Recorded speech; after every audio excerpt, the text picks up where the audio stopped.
वक्रतुंड महाकाय सूर्यकोटि संप्रभ निर्विघ्नं कुरु मे देव सर्वकार्येषु सर्वदा। ओम गजाननं भूतगणादिसेवितं कपित्थजम्बूफलचारुभक्षणं उमासुतं शोकविनाशकारकं नमामि विघ्नेश्वरपादपङ्कजम्।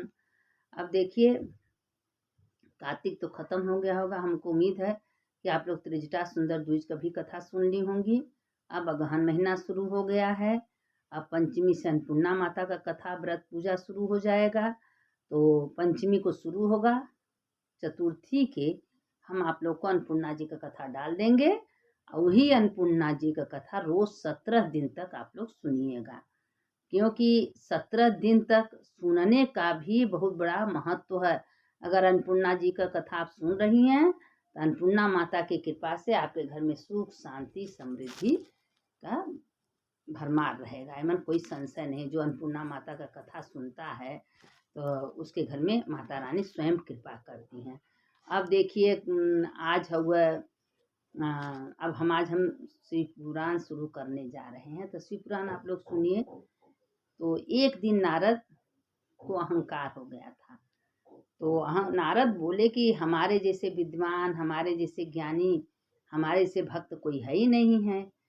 तो विष्णु भगवान से जाके कहे कि विष्णु भगवान, हम आपका तो हमेशा भजन कीर्तन करते हैं, दिन रात नारायण नारायण नारायण करते। तो विष्णु हम कहें देखिए नारायण, तुम करते हो, लेकिन पृथ्वी पर जितने किसान हैं, जितने गृहस्थ हैं, वो सबसे ज़्यादा मेरा पूजा करते हैं। तो कहें प्रभु कैसे? तो कहें तुम तो खाली रहते हो, तुमको तो कोई काम धंधा है नहीं, जाते आते उठते बैठते नारायण नारायण करते हो। एक बार तुमको हम तेल भर के दिए थे और बोले थे कि गिरे न उसी में तुम्हारा ध्यान, तब तुम एक बार नाम नहीं लिए। और जो इंसान अपना काम करते हुए हमेशा भगवान का भजन कीर्तन नाम लेता, सबसे बड़ा भक्त ही है। क्योंकि गृहस्थ आश्रम में रह के अगर एक माला कोई जप कर रहा है, उसी में समय निकाल के मंदिर जा रहा है, भोलेनाथ को एक टुकड़ा जल चढ़ा रहा है, सबसे बड़ा भक्त मेरा वही है। क्योंकि गृहस्थ में रहते हुए भी वो मेरे नाम से विचलित नहीं है। नारद कहे हाँ प्रभु, ये तो बात हम मान गए। तो कहें भोलेनाथ के पास, कहें तो भोलेनाथ से पूछे कि भोलेनाथ, भोलेनाथ तो पार्वती को लेते हैं, नंदी को बिठाते हैं, चल देते हैं। तो कहें देखिए, हम शाम को प्रदोष काल में सवेरे दिन भर हमेशा विचरते घूमते। तो भोलेनाथ से दया, देखिए माता पार्वती, सारे संसार कि जितने जीव जंतु सबके पिता भोलेनाथ है। पार्वती मेरी माँ है, उन्हीं के संतान सारे दुनिया में लोग हैं। यह मानना चाहिए कि मेरे पिता भोलेनाथ हैं, मेरे माता पार्वती हैं। क्योंकि ये सब शारीरिक है, जाना तो वही से घर में है। ये हमेशा बार बार सोचना चाहिए कि भगवान ने रहने का जगह दिए हैं। हे भोलेनाथ, करोड़ों करोड़ों का आपका धन्यवाद। आपकी कृपा से हमको छत्र छाया दिए हैं। एक दिन हमको छोड़ के जाना है। यह शरीर दिए हैं, शरीर मंदिर है, इसमें आप विराजमान हो, शिव रूपी शरीर में आप विराजमान हो। तो इस शरीर में भोलेनाथ के शिवलिंग में मन विराजमान है। तो इस शरीर की भी किराया का, जिन्हें शिव निकल जाए 100, आज आप जीवन भर 100 साल तक, 80 साल तक जिंदा रहेंगी तो रहेंगी। अगर शिव निकल गया तो 2 घंटा रखना मुश्किल है। तो बताइए, शरीर से आत्मा अलग है कि नहीं है? अभी आत्मा निकल जाए तो शरीर का कोई वैल्यू है? 2 घंटा लोग रखना मुश्किल कर देंगे। ले जाओ इसको जलाओ भाई, मट्टी पड़ा है मट्टी। तो ये क्या है? मट्टी है। बस इस शरीर को भगवान सांचा रूप में बना के दिए हैं, इसमें जीव आत्मा को डाल दिए हैं। तो इसीलिए शिव रूपी ये शरीर है, इसमें भगवान विराजमान है भोलेनाथ। तो हम बार बार पार्वती माता से कह रहे थे भोलेनाथ, देखो पार्वती, अब हम तुमको एक रहस्य बताते हैं। तो कहे हाँ प्रभु बताइए। कहे एक गांव में 2 मित्र थे। दोनों मित्र बहुत गरीब थे। जाते जाते जाते जाते जंगल में गए, वहां बैठ के अपना तपस्या कर रहे थे। तो एक का नाम भोला था और एक का नाम विष्णु था। अब दोनों का नाम था, लेकिन दोनों का कर्म अलग था। वहां बैठे बैठे थे तो भगवान का स्मरण कर रहे थे। उसमें विष्णु भगवान का मंत्र जप करे, तो ओम नमो भगवते वासुदेवाय, ओम नमो भगवते वास। तो करते करते बहुत साल बीत गया। विष्णु भगवान प्रकट हुए, कहे क्या चाहिए तुमको? कहे प्रभु कुछ नहीं चाहिए, हम तो बहुत गरीब हैं, आपसे कुछ छिपा नहीं है। कहे ठीक है। 2 छड़ी दिए। कहे ये छड़ी हम दे रहे हैं, अगर ये छड़ी का सदुपयोग करोगे तो तुम्हारे जीवन में कभी कोई कमी नहीं आएगा। अगर दुरुपयोग करोगे तो ये छड़ी भाग जाएगा, 8 काम तक ही रहेगा। अब उसके बाद क्या हुआ कि जो भोलेनाथ भोला को विष्णु को दिए थे। अब भोला तो भोला, वो छड़ी से धान धर्म कुआं पौसड़ा, कुंवारी लड़कियों का शादी बियाह सब अच्छे अच्छे कर्म करने लगा। अब दिन पर दिन उसका इतना नाम हो गया कि उसके नाम का कोई और अंत नहीं था। इतना नाम हो गया कि भोला भाई है, वो सबको भोजन कराता है, सबको खाना खिलाता है, अपना कर्म करता है। वो जो था वो अपना लिया व्यसन में, शराब में, जुआ में, कुकर्म में करने लगा। अपने बच्चों को अच्छे अच्छे स्कूल में नाम लिखाना, बस से आना जाना, अपनी पत्नियों को मार गहना गीठो बनवाना, मतलब कि उसको भी मिल रहा था लेकिन उस दुरुपयोग किया। अब करते करते करते एक दिन क्या हुआ कि उसका 8 काम पूरा हो गया, छड़ी भाग गई। अब इतना खोजा छड़ी उसको मिला नहीं। जब नहीं मिला तो भोला से कहा कि भोला पता ना कहाँ मेरा छड़ी। तो कहा देखिए भगवान तो तुमको भी बताए थे, हमको बताए थे कि अगर जब तक अच्छा कर्म करोगे जियोगे तब तक तुम्हारा ये छड़ी काम करेगा। अगर तुम जिस दिन बुरा कर्म करोगे उसी दिन छड़ी छोड़ के भाग जाएगा। तो कहे हाँ हमसे गलती हो गई। अब एकदम भिखारी हो उससे। अब लेकिन भोला का लाड साहिबी भोला तो क्योंकि अच्छा कर्म करता था, भंडारा कराना, पौसरा चलाना, मंदिर बनवाना, मठ बनवाना, वो अच्छा काम करता था। देखिए जब हम जानते हैं कि अच्छा कर्म करने से मेरा धन कभी नष्ट नहीं होता तो हम क्यों न अच्छा कर्म करते हैं। सवेरे उठिए, नहाइए धोइए, भगवान का भजन कीर्तन सत्संग करिए, पैसा है आपके पास तो गुरु को ब्राह्मण को दान करिए, भोजन कराइए, अच्छे कर्म करिए और दुष्कर्म न करिए, क्योंकि दुष्कर्म से लक्ष्मी रुकती नहीं। कि आप अपने माँ को अपनी बहन को कहीं गलत रास्ते पर नहीं न बर्दाश्त कर तो माता लक्ष्मी कैसे बर्दाश्त करेंगी। माँ लक्ष्मी को ले जाके गलत रास्ते पर बैठा देते हैं, उसे शराब पीते हैं, जुआ खेलते हैं, वेश्यागामी करते हैं, तो क्या लक्ष्मी माता उससे खुश रहेंगी। लक्ष्मी माता रुष्ट होके चलिए वहां कहती हैं दरिद्रता लक्ष्मी माता का बहिन, वहां हमको अच्छा लगता है। जहाँ कुकर्म होता है, जहाँ जुआ होता है, श्राप होता है, वेश्यागामी, तो वहाँ कुलक्ष्मी को अच्छा लगता है, तो कुलक्ष्मी वहां आके बैठ जाती हैं। और जहाँ आप अच्छे कर्म कर रहे हैं, स्नान है, दान है, जप है, पूजा है, सत्संग, वहां हमेशा लक्ष्मी वास करती है। अब भोला सो क्या हुआ कि भोला को एकदम राजा महाराजा बन गया। भोला के पास भाई अच्छा कर्म करना है, भोला का नाम हो गया। भोला के खाते में स्वर्ग में उसके अच्छे अच्छे कर्म लिखते गए। जो विष्णु का नाम थे वो उसके खाते में बुरा कर्म लिखता गया हमेशा, क्योंकि बुरा कर्म कर रहा था तो उसके खाते में हमेशा बुरा कर्म लिखने लगा। अब सब बड़ी चिंता हो गया कि अरे न दोनों मित्र थे, एक इतना गलत रास्ता पकड़ लिया, एक इतना सही रास्ता पकड़ लिया। तो कहें कि उसको पैसा का अहंकार हो गया था, भोला को पैसा का कभी अहंकार हुआ नहीं। तो देखिए अच्छे कर्म करने से तो लक्ष्मी माता भी टिकती हैं। अब एक दिन भोला से उससे विष्णु से बर्दाश्त नहीं, राजा के पास गया। राजा के पास गया, राजा से कहा कि भोला एक छड़ी है भोला के पास, उससे भोला अच्छे अच्छे कर्म कर रहा है, भोजन करा रहा है, पानी पिला, उसके घर में खूब धन धान रुपया पैसा भरा है, वो क्या करेगा लेके। क्योंकि उससे जलन के मारे चीड़ के मारे बर्दाश्त नहीं हुआ।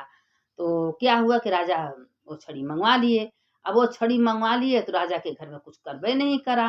तो एक दिन राजा सपने में भगवान दिए विष्णु कि हम भोला को हम दिए हैं, भोला अच्छा लड़का है, अच्छा कर्म करता है, अगर नहीं उसका छड़ी वापस करोगे तो तुम्हारा राजपाट सब आग लग के चल जाएगा। तो कहें कि अब वो सपना देखे सवेरे तो फिर भोला को बुलवाए, भोला बताया, छड़ी से पैसा धन दौलत से राजा उसको वापस किए।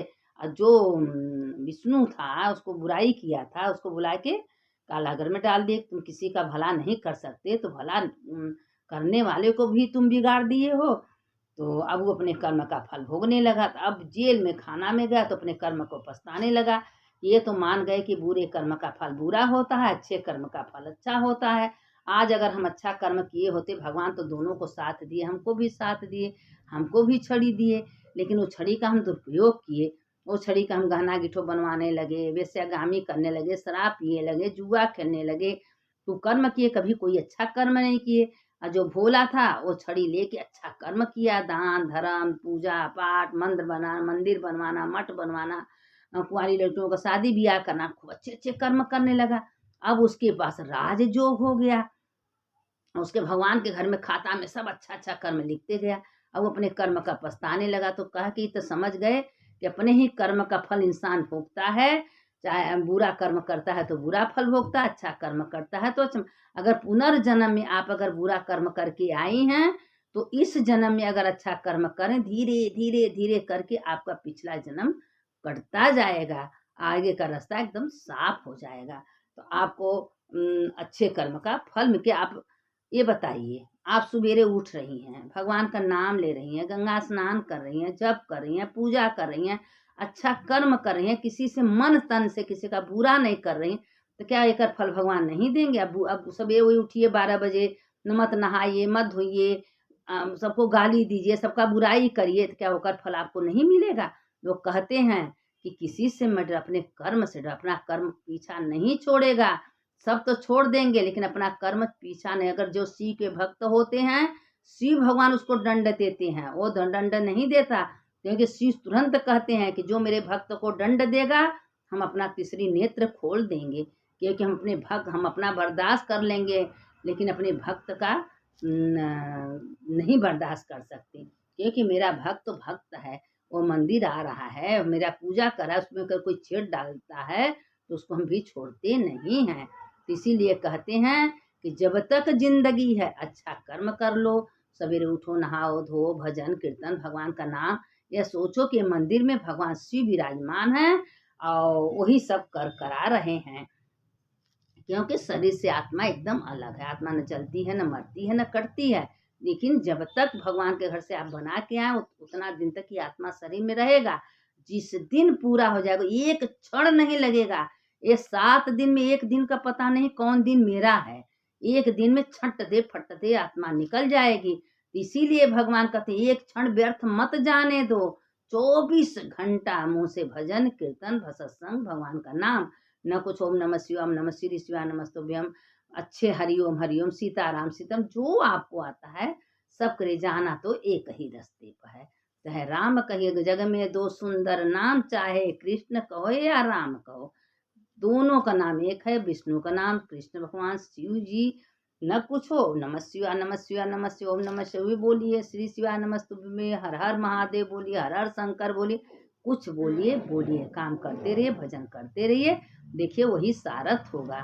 तो यह सब कथा पार्वती से भोलेनाथ बता रहे हैं कि देखो पार्वती, अपने कर्म का फल हम सबको देते हैं, तुम तो बहुत दयालु हो, जो बहुत ज्यादा भजन करता है तुम हमको प्रेरणा करती हो कि भोलेनाथ तो आपका इतना भजन करता है, कीर्तन करता है। देखिए पार्वती माता सब कुछ देखती हैं, क्योंकि पार्वती माता बैठी रहती हैं, भोलेनाथ के बेचारों के ऊपर तो सब आते हैं, हर हर गंगे कह के जल चढ़ाते हैं, वो तो बिजी रहते हैं, आंख मुने रहते हैं। तो पार्वती शंकर को प्रेरणा देती हैं, इसलिए पत्नी को खुश करिए, पति अपने आप खुश हो जाते हैं। तो पार्वती माता को प्रेरणा देने वाली पार्वती माता को प्रेरणा देने वाले भोलेनाथ को प्रेरणा देने वाले पार्वती माँ है। पार्वती माँ भोलेनाथ से कहती हैं कि हे भोलेनाथ, देखिए वो भक्त कैसा है, वो भक्त कैसा है, वो भक्त आ रहा है, भक्त ऐसे कर, वही सबको करवाती हैं। तो इसीलिए ये मान के दुनिया में चलो कि पार्वती मेरी माँ है, भोलेनाथ मेरे पिता हैं, यही संसार में यही घर हमको जाना है। ये किराया का शरीर, किराया का घर, भगवान रहने के दिए हैं, जब तक आज के दिन दिए हैं, आज का दिन एंजॉय कर लीजिए, बिता लीजिए भगवान के नाम कर। कल का दिन आए कि न आए कौन जानता है, और जाना तो एक दिन सबको है दुनिया में, कोई अजर अमर न है न रहेगा। बड़े बड़े साधु महात्मा ऋषि तपस्वी साधु सबको जाना है, कोई ऐसा नहीं है कि जिसको नहीं। लोग दुनिया को 4 औरतें हैं, कोई गलती सही होता बोलने के लिए तैयार रहती है, नहीं सोचती वो चीज तुम्हारे ऊपर भी होने वाला है। आज तुम ठीक हो कल तुम्हारे ऊपर आ सकता है, इसलिए कभी किसी को कुछ नहीं बोलना चाहिए। हमेशा बोलना है तो भगवान का स्मरण करिए, भगवान का नाम लीजिए, भगवान का कीर्तन करिए, भगवान का सत्संग करिए और सत्संग सुनिए, देखिए कल्याण होगा। हम तो कहते हैं आपके पास समय नहीं, जितना हम भेजते हैं उतने सुनिए, उतने भोलेनाथ तक कल्याण तक कर ही देंगे।